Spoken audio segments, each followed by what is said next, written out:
All right. There we go. There we are. There we are. Good evening, Miss Victoria. Good evening, Miss Andrea. It's good to see you tonight. It's good to see you, and it's good to be seen. And we No, missing our compadre. I know we can't. How is this happening to us that she's getting to go away and have fun and we are left alone. I know we miss her when she's gone. And she knows better than to leave us alone. We're subject to anything I know, right? without her guidance. Right. We need somebody to bring it on in. Bring it in. Somebody sitting in the background going, okay, ladies, we got to go. Like we just take one look at her face and go, okay, we got to stop now. I know, I miss but her. that's okay. It's okay that she's away today because we're going to have fun because That's we it. got a great That's guest it. and a great book, and We we're going sure to have a do. good time. So sorry you missed it, Miss Ruth, Exactly. but she will be back with us soon, hopefully next week. I think she's Yes. scheduled. She'll be back next week, and then you'll be away for a while, right? I'll be away, but I'm still gonna be joining in. Oh, okay, that sounds good. That sounds good. Yeah. Well, I'm ready to get started, and if you're ready to get started, we will go ahead, and then we can talk some more. Okay, let's do it.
Good evening, good evening, good evening, and welcome everyone to Authors Up. This is our favorite place to be. I always like to say it's our favorite place Yes, to be on because it Sunday is. because you're absolutely right. Absolutely is. It really is. It really is. And I'm glad to be here, and I'm glad that Victoria is here. Miss Ruth is off tonight. She is somewhere doing something fun, I hope. I think Yeah, she is. I think she is. And but she has left the reins to us to take care of Authors Up tonight. And I said I was going to say something very profound and say this is where you come, where we unveil the mysteries of writing and the writing process. Oh, I love Sounds that. good. That sounds good. But That we've got a does. great guest, and what we're going to do is just chat. That's what we do best, and that's what Yes. we're going to do tonight. So we are looking forward to you meeting her. We met her this evening, and we've read her book, and it is great. It Yes. is great, and I'm glad that we had an opportunity to meet her, to chat with her a little bit, and I am sure that you are going to enjoy her tonight. Good evening, Naikayeta. Thank you for joining us. Thank you for being here as always. And Victoria, let's get started like we usually do, and let's talk about our week in review. You All are right. free to go first. Oh, I did. Okay. Okay, that's fine then. I will go first.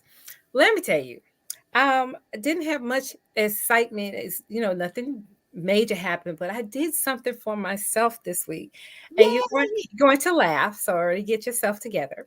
Oh, Go okay, ahead. Go ahead. okay. I was able to use the benefit at my job. We have like a wellness benefit. Like Mhm. if you get a certain amount of money, if you show them that you had a checkup, I had my A1C done or a mammogram, whatever the case may be.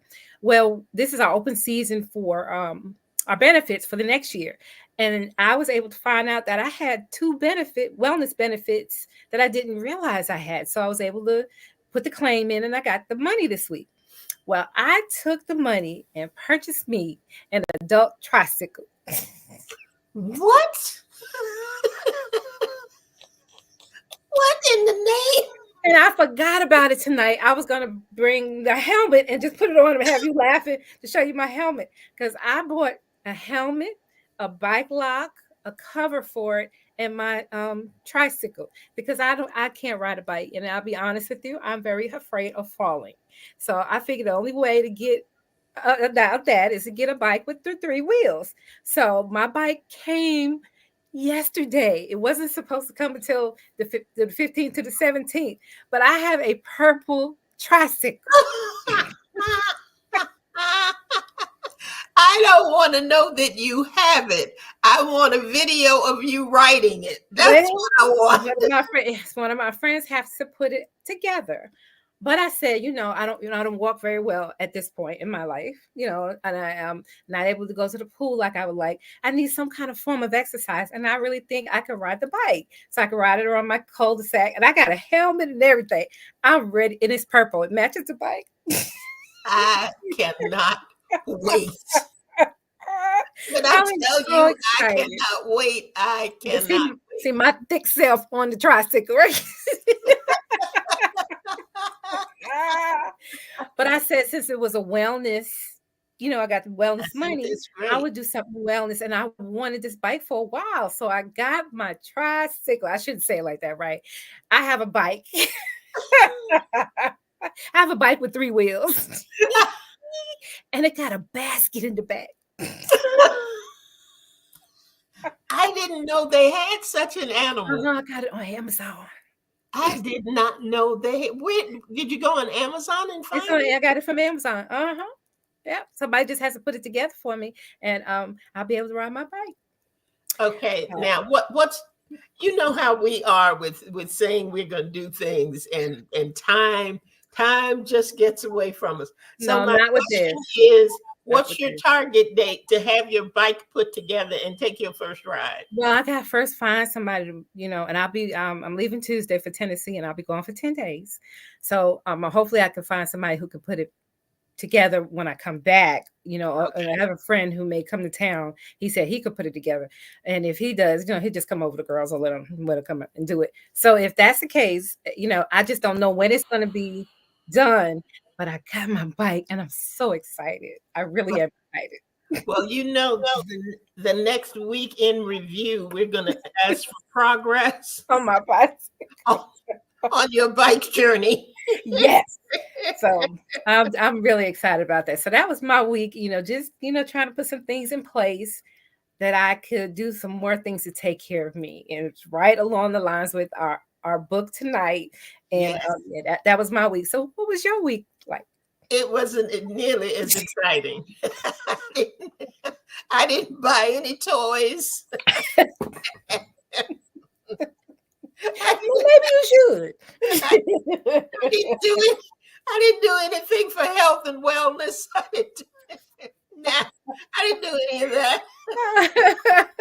Did you believe it? I can't believe I did it, but I did. I think that's amazing. I think it's great. I That's think it right. is great. I am still dedicated to my physical therapy journey. Okay. Although I am not going out to the therapist, I am doing it at home. Uh, Okay. and I really, really, really, really am finding out that I have to almost set my alarm Okay. to move, so that I can get up from the computer, because that is really causing me a problem. Uh, Okay. my house journey is just about over. Uh, Good. Good to hear this that. week, there will be another contractor coming in, ran into some glitches, Okay. but hopefully that will be working all right. And I wish everybody that listened to us lived in the North Carolina area, because we were blessed. We were blessed with carrots. Oh, really? We were blessed with carrots. And that sounds so nice, and so, just giving. We're, coming into Thanksgiving and all. but the bag is a 50-pound bag. What are we gonna do with all those carrots? And we don't have any rabbits. We don't have any pets. And apparently, we don't have any people that we know that would Like like. carrots like that. Ooh, Well, if we live close, I ride my bicycle and put some in my basket. hey, you can ride on over, pick up a bag. We would be good. Lord One Jesus. of the things that our author talks about in her book has to do with joy. And Yes, we are certainly at that point. And I am so glad that she mentioned that in her book because joy is such an important part of life. And yes. we're glad that she did that. And why don't you tell us a little bit about her, I Victoria, and we'll surely go ahead and will. get started. All right. Rachel Newman is an author, speaker, mom, mentor, wife, and mom to three toddlers, a 5-year old and a 4-year old, and 4-year old twins. Like many moms, she wears too many hats. Desperate to find meaning and rediscover herself in the chaos of raising young children, Rachel developed systems to maximize her time, reorient her mindset, and prioritize herself. She shares these strategies in her best selling book, Mom Me, and is building a community of support for other moms so they too can find joy in young motherhood. Rachel is an avid Texas Tech football fan, distance runner, and coffee fanatic. And after that intro, I'm telling you, you guys hold on a few minutes right after the break.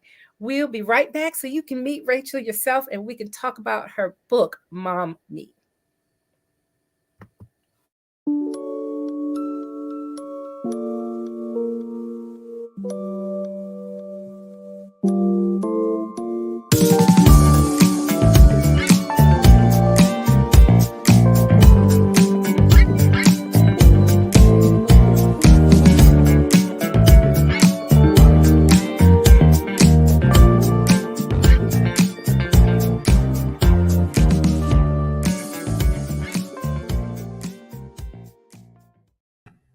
Hey, Rachel. Welcome, welcome.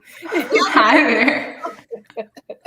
Hi, thank you so much for having me. Oh, Thank it's our you. pleasure. Believe me, it's our Yes, pleasure. it is. It is. Victoria, you want to go ahead and Oh, you okay. I thought you Ruth, started. you are Ruth tonight. So Okay, that's fine. That's fine. All right, Rachel. Again, thank you for being with us. We are so glad you decided to say yes. And we are going to talk about your book, Mommy. Why don't you start out by telling us a little bit about your book? You know, here at Authors Up, we believe that no one can tell the story like the author. So tell us. So my book, Mom Me, started as just a little project. And I say little project, we all know how little projects turn into big projects, Yes. where I wanted to do something to help other moms who were in the same spot I was, where I, for the longest time, with 3 toddlers under the age of 2, I just felt like I had no idea who I was. I was lost. I was overwhelmed. And it's never a place that is a really good spot for a mom to be, right? We want to make sure she feels supported. And I wanted to provide that to moms who were in that spot that I was previously at. So I started it just as sharing on social media.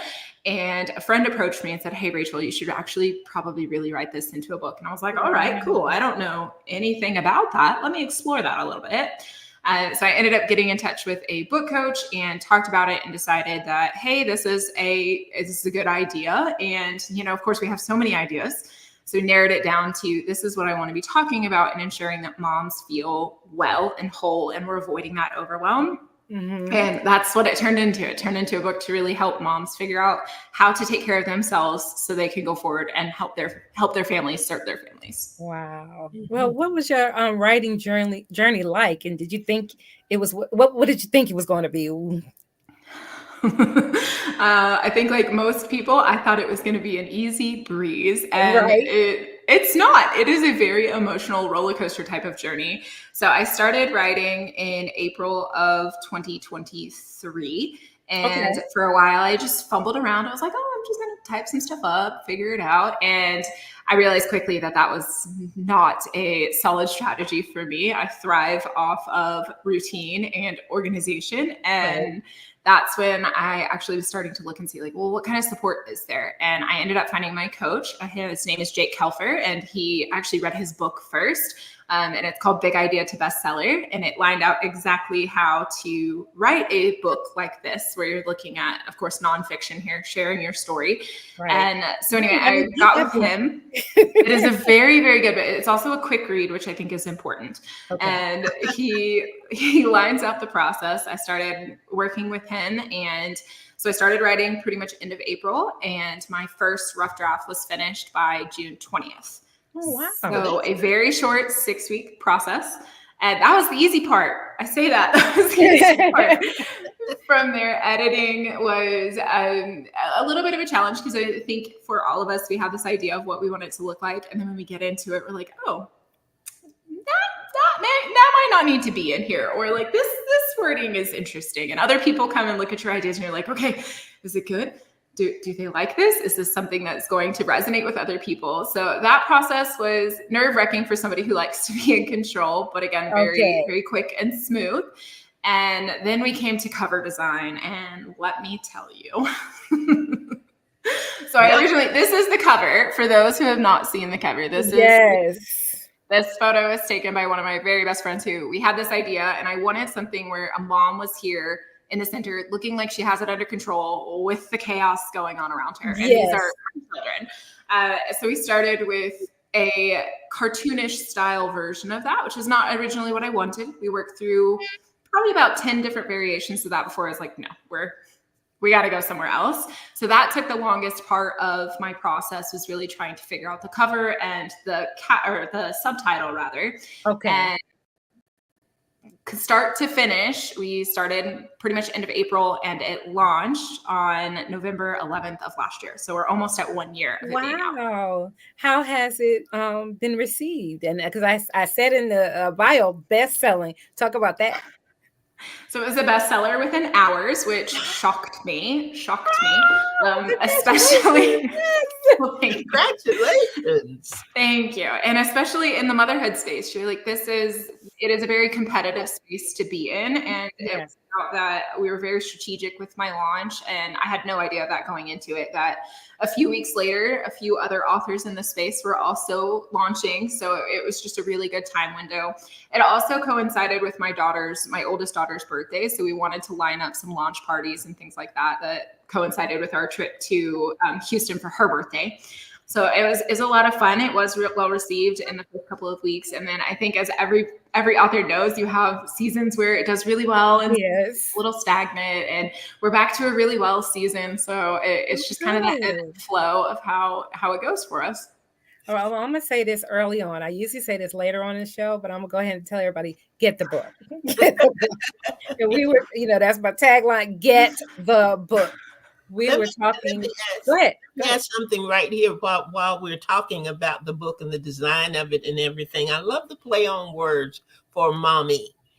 Tell me about that. And hold, in case anybody missed it, hold your cover up again so they can get the full effect of that. Mommy. How did you come up with that? And how'd you settle on that? So I'm going to give credit where it is due. This title is not my title, as far as like, I am not the brainchild behind it. This goes to my best friend, Landon, who she has been working with me forever. She is literally a reason why this is in publication now. And Landon and I were talking and saying, okay, well, I really want it to embody that you are a mom and you are also a human being outside of your role as a mom. And we were playing with a bunch of different titles and nothing felt right. We were talking about making sure the overwhelm is in there and that you're prioritizing yourself and you're doing all of this. And she's like, well, what about mom me? And I was like, okay, well, it sounds a lot like mommy. And she's like, well, yeah, that's the point, right? Like, you're hearing mommy all day long. Right. Yeah, she got me with that one. So not only is it what we're called all day, but it's also a reminder that you are a mom and you are a me, and the mom does not exist without the me. And that's why you need to prioritize you so that you can be the mom. So you are mom, me. I love it. Really? Yeah, I love it. Go ahead, Victoria. I'm sorry. Did you say Veronica? I did. I was hoping you didn't notice. Shh, don't tell everybody. That's okay. Okay, that's okay. Well, excuse me. You answered that question. That I was going to ask. Well, how long did it take you to write it? Because you told me. Did you have an outline when you were going along? Like you said, you went back. You were writing a little bit, and after that, did you have an outline that you were like? Did you know the topics you were going to talk about? When I initially started writing, no, I was free flowing, and I do not recommend that at all. The next thing it was not wise. You're just like, what do I want to say today? And that's great for getting things out and being cathartic, but it's not good for actually creating something that's going to serve anybody other than you. So that was the step one of sitting down with my coach, was actually understanding what an outline looks like. That is very different than my master's is in German literature. So when we write things like that, we have outlines, but academic outlines are wildly different than outlines when you're trying to write a book like this. So I had to sit down and write it. And I initially started with like a spider web design of here are all the things that I could possibly talk about, knowing this is the central core theme that I wanted. Right. And I have enough stuff. I could probably write 3 more books. So then you have to narrow it down and just get to the main bullet points you wanted. So it took a little while to get that outline figured out. And then of course you had to go back and edit the outline. And that's one thing that people need to understand too. It's a free flowing thing. Somewhere along the line, you're going to figure out maybe this needs to be moved to a different place, or this chapter that I thought it was going to be really should just be a smaller section of a different chapter, or maybe it doesn't need to be here at all. So like it is very much a free flowing thing, but you have to have something to start with, or you're just going to be writing things and it's never going to make it to book form.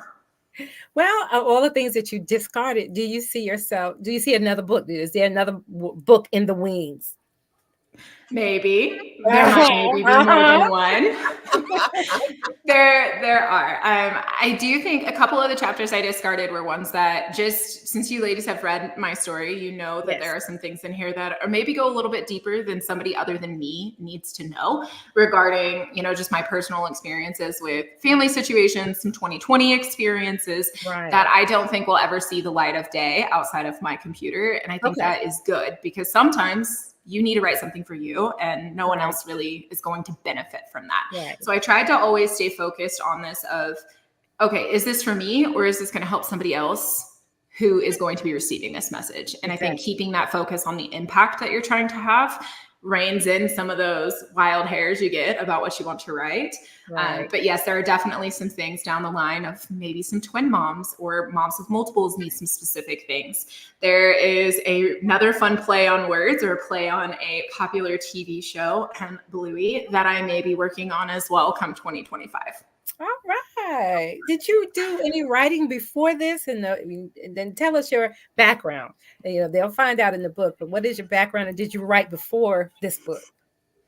My background is actually in education. So I taught German for 10 years at both the high school and collegiate level. I do have an experience in writing, however, not in formal publications. So my master's is in German literature and applied linguistics. So I focus a lot on how we acquire language, how we acquire a second language, and then of course, perfecting our writing within that. So my writing background, I've done a lot of the research. I have written very large essays, but I have not tackled something that is in this realm. And I always thought I would write a book. I never honestly thought it would be this style of book. I was always one of those people that loved fantasy books and literature of that variety. So I was like, oh, maybe I'll do that. That's not my style. And that's not my gift. I will enjoy those books and write other stuff. Well, we found out also, and talking with you before, that you also had a journal. So could you show us that part too? Yes, a journal to go along with the book. Yay! There is a journal, and it's the Joyful Mommy Journal. So it takes a few things from one of the chapters in here about my daily journaling that I like to do, that I do find to be extremely helpful, and outlines it. I'll just give you a little sneak peek in here in a little daily format where you have like a morning and an evening. Good. And it's wonderful. It's there for y'all. It is available on Amazon, and you can also do like a bundle of them from my website if you want to get them that way. All right. Well, we get that information from you. I'm going to turn you over to Andrea now. I think that's all I have right now. Well, jump right in if you figure out you have something else. Okay. Feel free. Thank you. Veronica will do that. I'll never live it down, Rachel. Help me, help me. Y'all are so fun. What is funny that somebody else had called me Veronica on the show, and so that's like my little other name, Veronica. Your alter ego. I love it. Yes. Well, Rachel, before I ask you to do something we talked about before the show, because we do want you to read a little bit from your book tonight, but I have one word: how. How in the world did you manage with toddlers, all the other hats that moms wear, to do this book? I don't, sometimes people, and you talked about schedules and routines and things like that in your book. Did you schedule a time to work, to write, and were you able to stick with that? Or did you just make the decision when things are quiet, whenever that may be, morning, noon, evening, whatever, I'm going to sit down and try to do this? How did you make that work and not become frustrated if time went by and you weren't able, to write the way that you thought you would? Talk about that for us. It's a combination of all of the things. And I love that we're talking about this, because I think this is an issue that faces a lot of moms, where we have so many things that we want to do, and then we feel pigeonholed that we're never going to get them done. And part of that is how we steward our time. And I like that phrase of how we steward our time. We're all working with the exact same amount of time. The question is, what do you want to do with your time? What are you trying to achieve? And are your actions aligning with those priorities? So for us, what we did, I had a conversation with my husband, because I would not have been able to do this without him. I will give credit where it is due. He is a big behind the scenes factor of why this is a book. And we said, okay, this is something I want to do.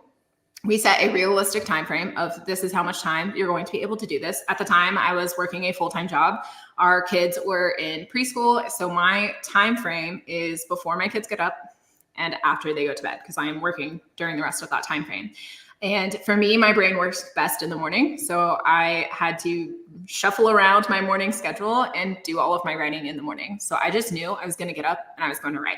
So part of what I said there, where I wrote this book in 6 weeks, is because I could commit to that for 6 weeks. I could not commit to that for 6 months.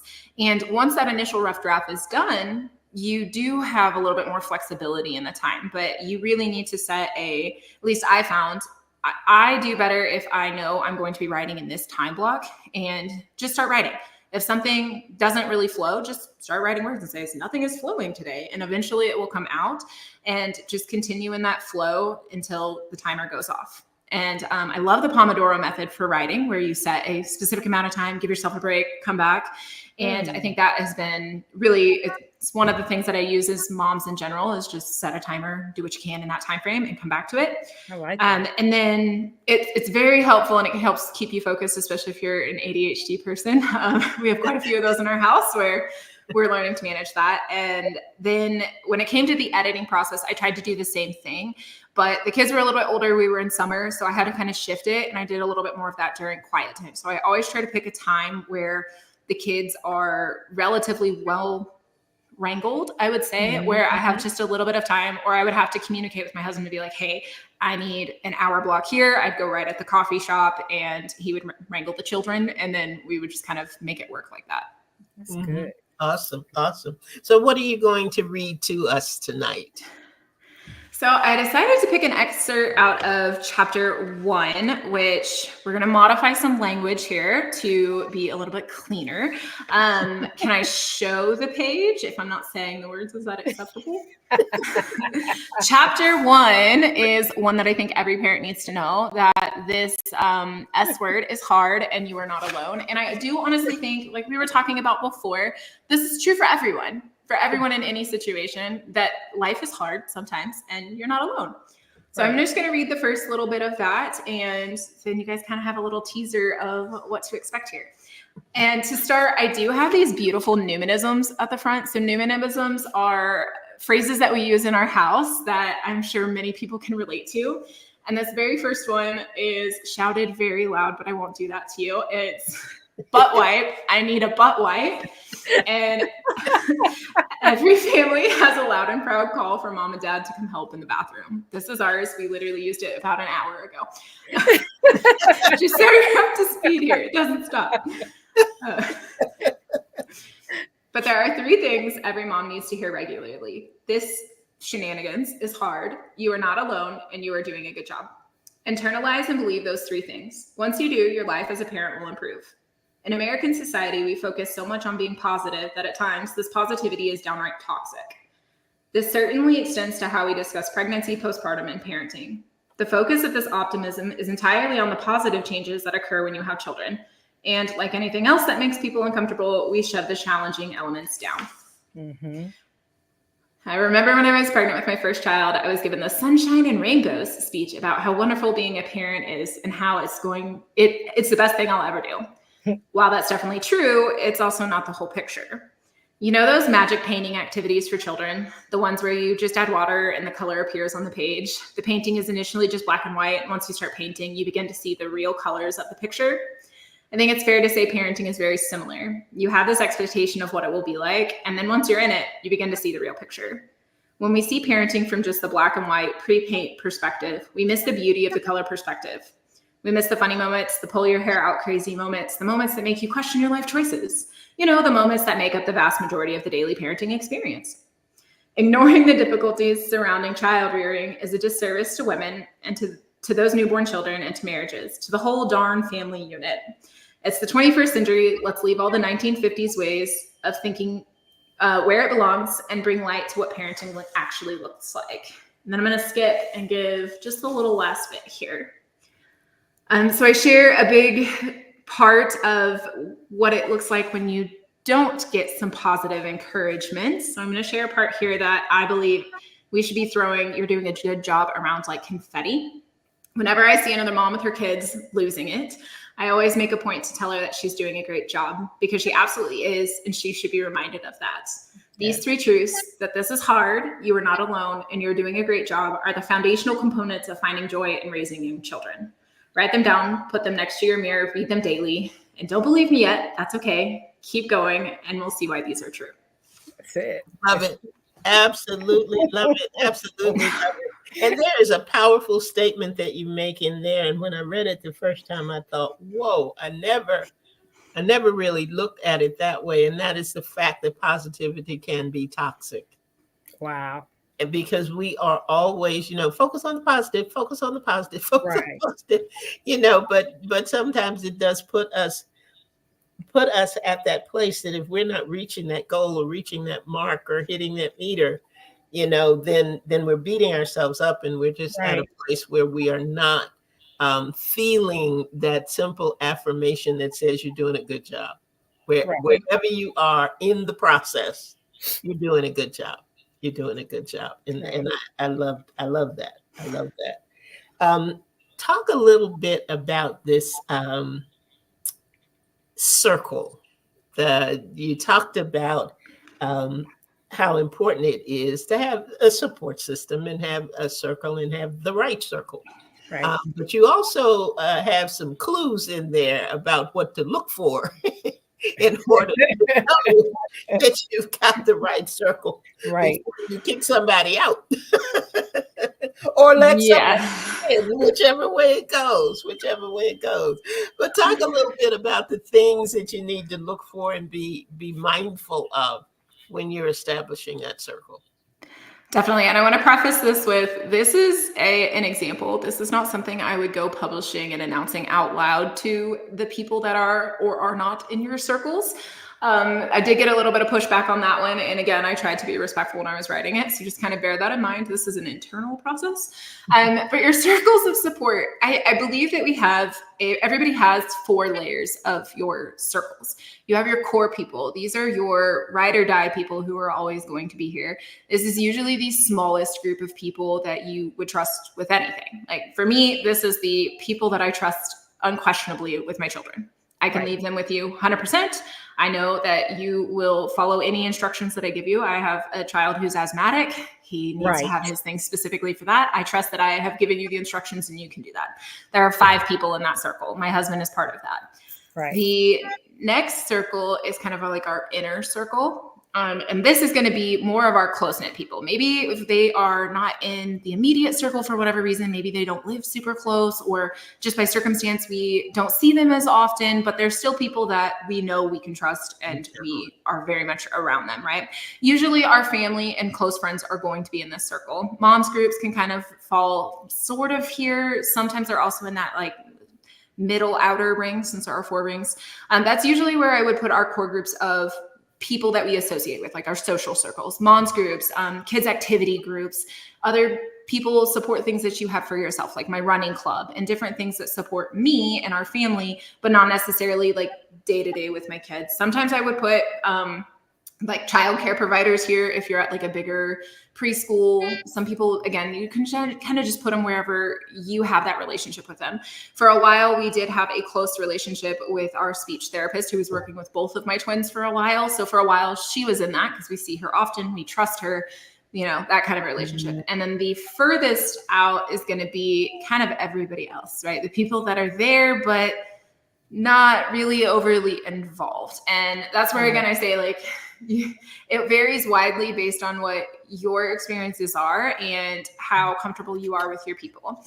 The things that I would look for above everything else is who can you trust to be alone with your children, to know that they are following what rules you have for your family and what wishes you have for that. Like if there is a food allergy, are they going to be mindful of that food allergy and watching out for your children and those things?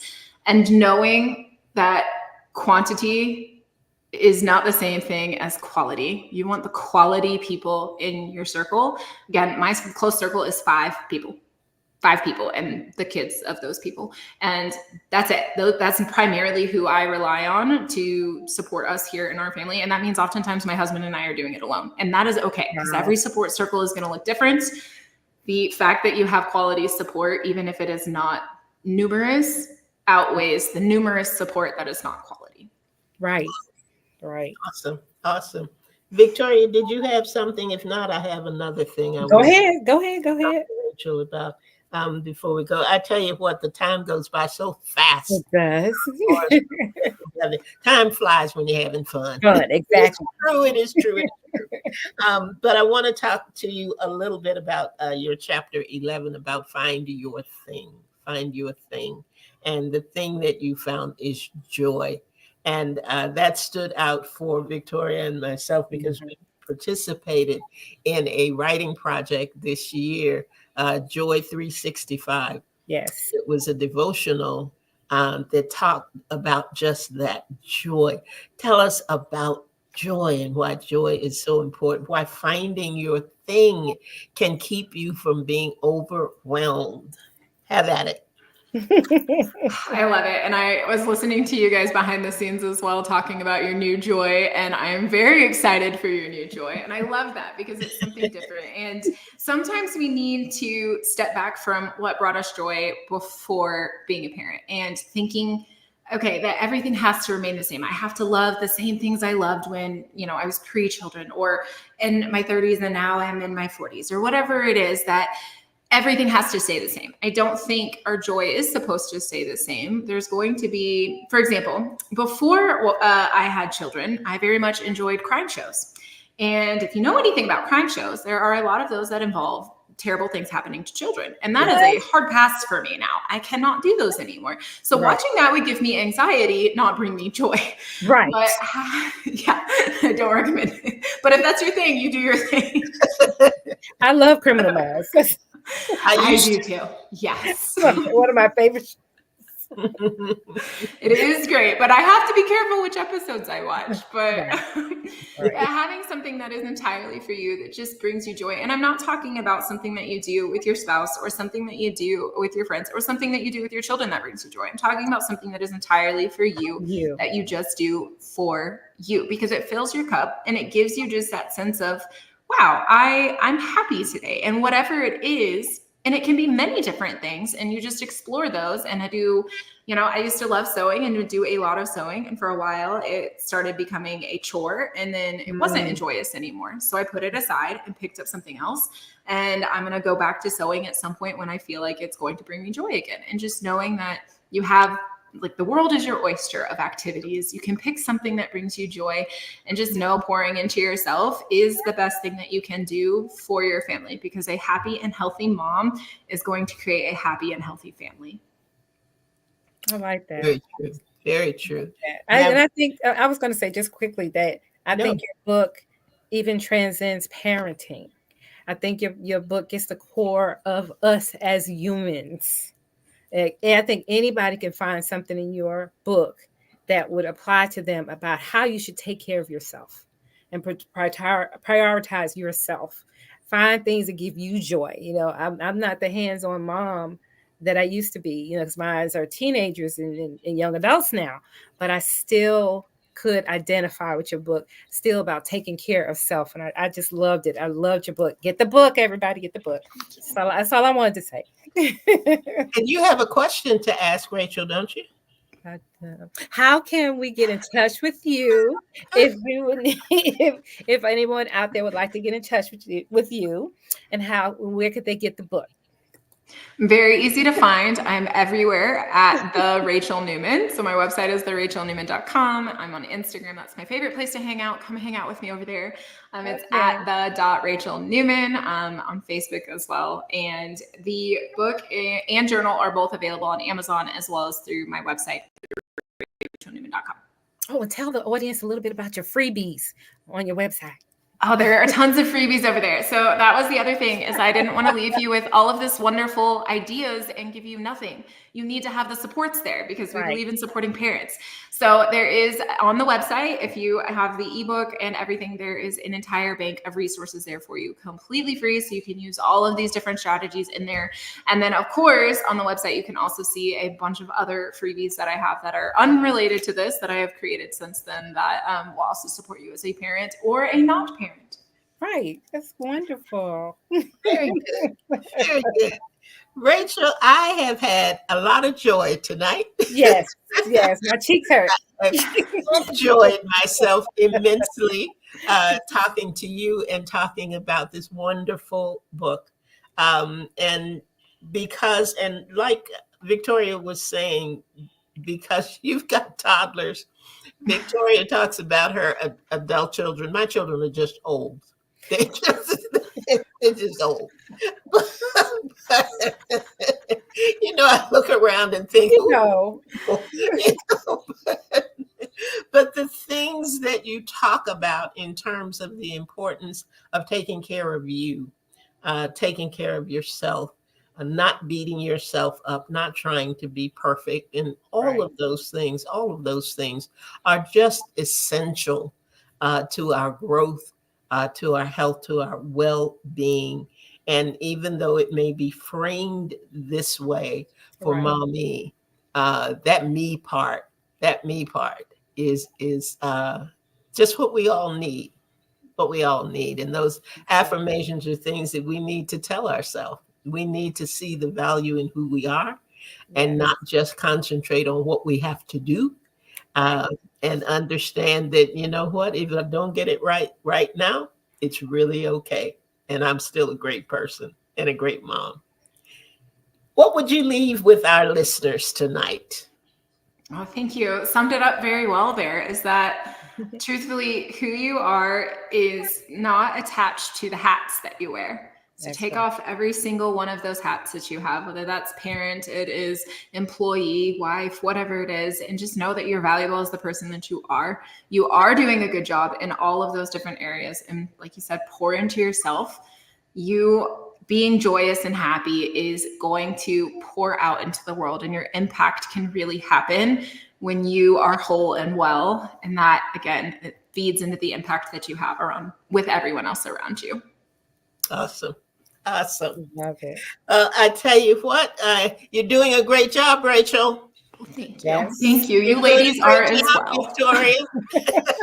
What'd you say? Even if I do call you by the wrong name, I'm still going to answer you. I am me. Thank you so much for being with us tonight and for sharing what is going to help an awful lot of people. And I think the immediate reception to it is a good indicator that it is much needed and something that people of any age and any stage can really, really benefit from. So thank you so much. Thank you for being with us. And for those of you who may have a friend who's a mom who may have missed the broadcast live this evening, there is a replay on Saturdays at 7 p.m. and you'll be able to see this show again. Invite somebody, invite a mom that you know, that you see might be having some issues trying to get it all together Yes. and make it all happen. And just for you, if it is just for you, be sure that you come back on Saturday right here on ALH Broadcasting and tune in to the replay of Authors Up. That's all that we have tonight. I thank you again, Rachel. We love your book and love your Yes. energy. And I don't know how you still have any, but I know. And that beautiful smile with the dimples. It's beautiful. that in itself is a joy. It's a joy. So thanks to all of our listeners and for all of our viewers as well. Victoria, do you have the information about where they can find us with Well, if anybody wants to send in any comments, if you want to suggest an author for us, or if you want to be on the show yourself, send us an email at authorsup@gmail.com. You can find our podcast, which will be downloaded, I believe, on this coming Wednesday on any podcast format that you would like to listen to. You can download it. Look for us, Authors Up Show. And that's where you'll be able to find us. Good job. Thank you. That's it for us for the evening. You guys come on back next week. There's a spot for you right here on Authors Up. And I think we'll have another guest. I think Ruth will be back next week too. I think she will. So she can tell us all about her travels. Her adventure. I can't wait to hear it. Because it's been busy for her, but good. Yes. So that's it for tonight. Again, we appreciate you being here. Enjoy your week. Find something to do for you. Amen. Make it a good week and come on back next week. We'll be right here at 7 p.m. for another edition of Authors Up. Thanks a lot, Rachel. Good night. Thanks so much for having me.